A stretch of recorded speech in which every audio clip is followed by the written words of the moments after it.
Welcome to Donmar TV News Channel, mga nagbabagong balita sa buwan ng Agosto.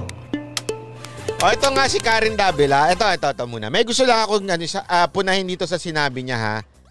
Kasi ang sinasabi nito, our lawmakers killed free access to news and information in many isolated, disaster-prone barangays.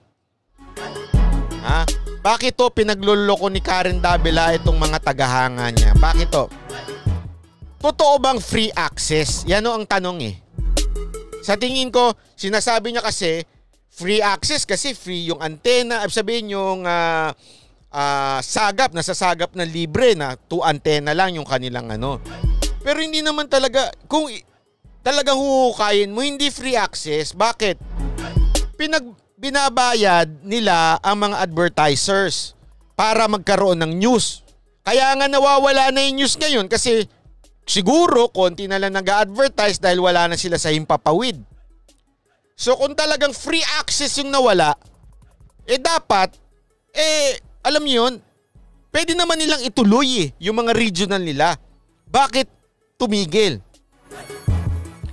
Kasi nga, yung advertisers nagbabayad. Nagpapa-advertise sa kanila. So nagbabayad yun. Tapos, syempre nagbabayad yun, di ba? Sino ang binabayaran din? Syempre itong mga kanilang host. So makikita mo na negosyo lang ito. Hindi ito sa madaling salita hindi ho yan libre talaga. Okay? Bakit? Binibenta nila Binibenta nila yung commercial. Pinababayaran nila para may impapawid dun sa mga tao. Free access dun sa ibang tao, tama yon. Pero in reality, nagbabayad ang mga kumpanya para i-ere nila yan. Kaya nga nila ngayon, tingnan nyo ha, Buncales Anthony, salamat po. At saka si Gold Coast Bloke, nagising ang mga taga-Australia. Huwag mo nang pansinin niya si Nico. Nababading lang niya sa'yo. Deep inside, type ka na niya. Welcome back, Parat Bye. Thank you, Gold Coast Bloke. So sa madaling salita, ang news po ay hindi ho libre yan nakakarating sa ibang tao. May ibang nagbabayad ho niyan, nagko-commercial. Kaya pansinin nyo, sabi ko nga okay, bakit tinanggal yung mga regional? Bakit tuloy-tuloy yung ibang programa ng ABS-CBN? Kasi malamang, pinipili na nila yung advertisers nila. Saan ba ang malakas? Saan ang malakas ang ratings? Unahin natin ang entertainment. Sige, ito sa entertainment ang malalakas. So dyan na lang muna. Putulin na natin yun. So in reality, hindi talaga para sa serbisyo sinasabi nilang free service nila yan sa taong bayan. Kalokohan ho yan. Kalokohan ho yan. Kaya pinaglululuko nito ni Karen Davila yung mga tagahanga nila Panay ang pagpapaawa. Nakikidilamhati kami sa mga nawalan ng trabaho. Hindi ko pinagtatawanan yung mga nawalan ng trabaho. Okay? Pero wag niyong gamitin yan at sabihin ninyong para kayong nagsiservisyo lang sa bansa, sa bayan. Please lang, negosyo yan.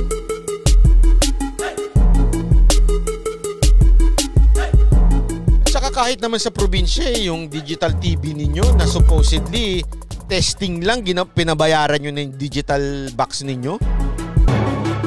Ninegosyo nyo na. Diba? Kalokohan. Ang ugali ng ABS-CBN, sabi ni Donmar TV, gamitan ng tao. Hindi alam ng mga artist na ABS-CBN na ginagamit lang sila ng kanilang boss para yung bubble gum. Pag wala ka ng tamis, dinudura ka na lang. Parang nasaktan ako dun So nung wala na akong tamis, dinura ako ng ex ko, ganon? Maalat pa ako. Maalat pa ako. Rolando Sabilla, salamat sa $10. Pang Starbucks. To my wife. Thank you, Mr. Barren, to my wife, pang Starbucks. Salamat makaka-Starbucks na naman tayo niyan. Ang tagal ko nang hindi nakaka-Starbucks. Lumitaw na ba si Gabby Lopez? Ayan nga, hindi ko nga alam eh. Akala ko ba laki-laki ng kinita nila, laki-laki ng pera nila. Ngayon, una nilang tinanggal regional news. Alokohan. Kasi baka wala na nagpapa-advertise. Dahil wala na nga sa TV. Oh. Pwede naman sila online na. Ba't di nila ituloy sa online? Walang pera eh. Negosyo yan eh. RTF cover, salamat sa 5 Canadian.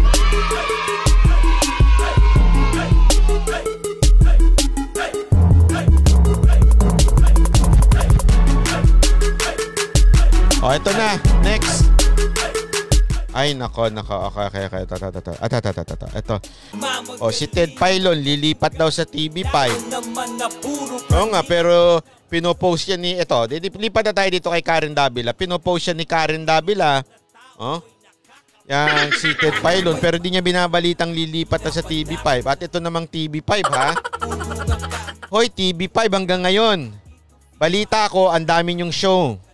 Okay? Ito lang, kanina lang, kakakwento lang sa akin, ang dami-dami yung show na pinapasok at pinapapasok nyo pa rin yung mga tauhan ninyo. Oh, yung mga host, hindi na. Si Rapi Tulfo na lang ata pumapasok dyan eh. Pero yung, at saka yung mga sa news nyo eh. Pero yung ibang host, di nyo na pinapapasok. Pero yung mga tao, sa engineering, sa sound, sa cameraman, pinapapasok nyo pa. Eh, ang problema dyan, syempre aircon yan. So, nagsisirculate lang dyan. Ang sa akin naman, okay naman papasukin yan para may trabaho sila.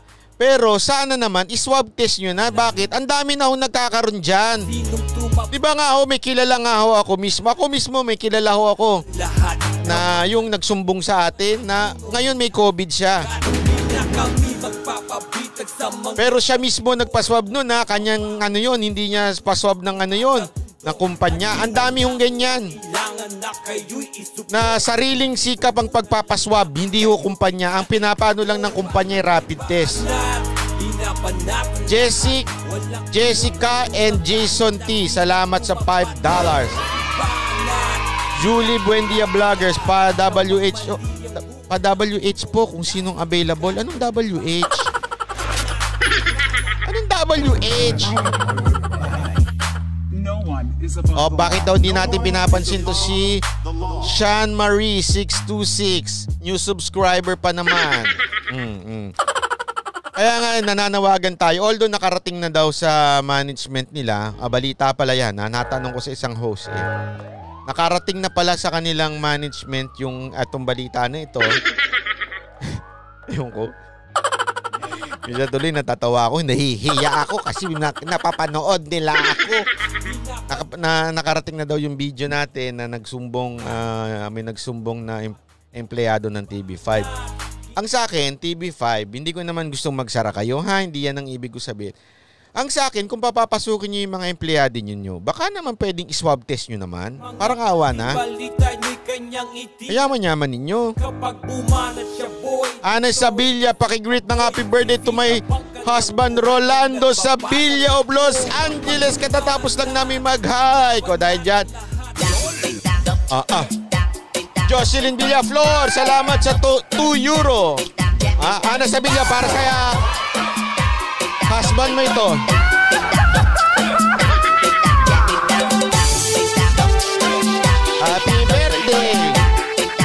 Happy birthday. Happy birthday. Oh, gising na mga taga-Amerika, mga taga-Canada, taga-Japan. Mga taga-Australia nawawala na. Boss, pasayaw na si Anatot. Wala nga, hindi ko na nailagay. Nakalimutan ko na naman. Bayani, Trinanes. Buti naman, Trinanes, hindi Trillanes, ha? 550 Canadian. Pabuti natin 4,000, bata. Pabuti natin ng 4,000 ng viewers. Share. Galit na.